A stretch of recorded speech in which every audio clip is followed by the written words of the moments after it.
Hi. Now here I have 5 terms in a sequence. I wonder if you could tell me what the next term's going to be. Well, it's going to be 320.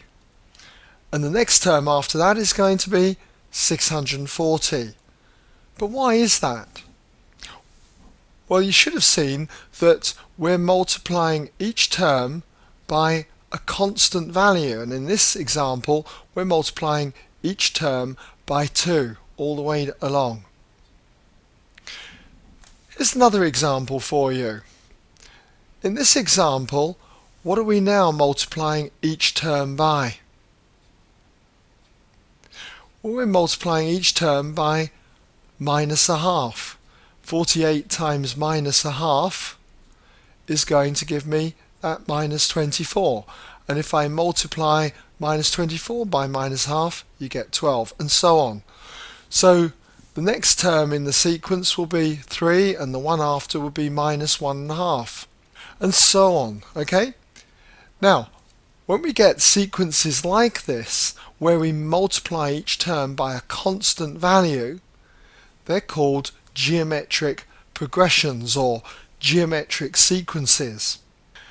Well, quite often we're going to find that we're going to have patterns of numbers like these, for example, and we're going to need to know what a particular term is.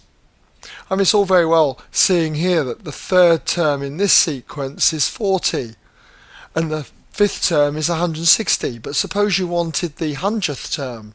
You don't want to write all of these out. And also we're going to want to know what the sum of all of these terms are going to be. Again, the sum of the first 3 terms is clearly 70, 10 plus 20 plus 40, but suppose I wanted the sum of the first 100 terms. I'm not going to want to just type them all into a calculator and add them up. Far too long. So in this tutorial, what I want to do is show you how we can get general formulas for the nth term and the sum of the first n terms in a geometric progression. Now, in general, what we've got, if we've got a geometric sequence, is that the first term is often referred to as a. And we multiply this first term by a particular number, a constant value, which we'll call r. So the next term, the second term, would be ar. And we multiply this term again by that constant value r, so the third term becomes ar squared. And so on. The fourth term, ar cubed, fifth term, ar to the power 4. And this will go on like this. So this is a geometric sequence. We'll just put the word sequence there for the moment. So clearly you should be able to see that the nth term is given by a times r to the power n minus 1. So if I wanted the third term, n would be set at 3, and it would be ar to the 3 minus 1, ar squared. And you can see the third term in is ar squared. Now if it came to adding these terms up, we would have what is called a geometric series. So if I wanted to add them up, let's say a plus ar squared, and so on, we're going to use a standard letter for the summation of the first n terms. That letter is often written as s with a subscript n. It's the sum of the first n terms. So this is going to go all the way up to ar to the power n minus 1. The nth term being ar to the n minus 1.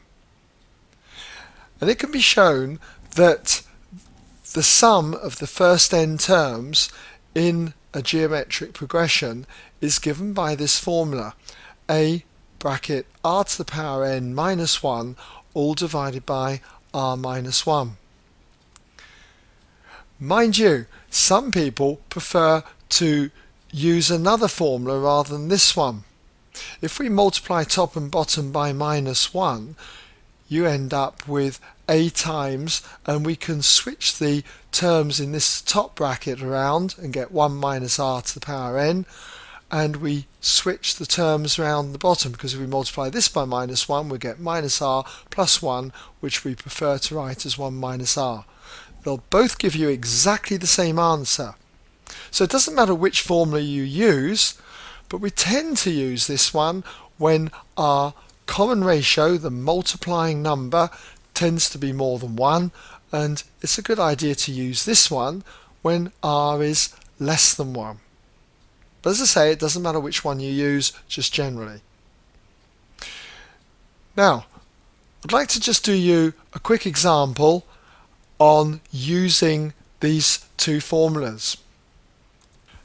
We've got a sequence 4, 12, 36, 108 and so on, and we've got to find the sixth term and the sum of the first 10 terms. Now clearly this is a geometric progression. You can see that we're multiplying each term by 3. So when it comes to working out what the sixth term is, then according to our formula for the nth term, it's going to be ar to the n minus 1. A being the first term, which in this example is the 4, so it'd be 4, times the common ratio, which is 3, we're multiplying by 3, to the power n minus 1. We're looking for the sixth term, so n is 6, so 6 take away 1 is 5. And if you work this out on your calculator, you'll find you'll get 972. So the sixth term in this sequence, we've got the first 4 here, would be 972. Now admittedly you could have used your calculator and just got that sixth term very quickly by doing 108 times 3 and then times 3 again. That would have given you your 972. But this is just a quick example to show you how you can get a particular term in the sequence. And when it comes to finding the sum of the first 10 terms, then we're looking at S10. S10, n being 10, is given by one of these formulas.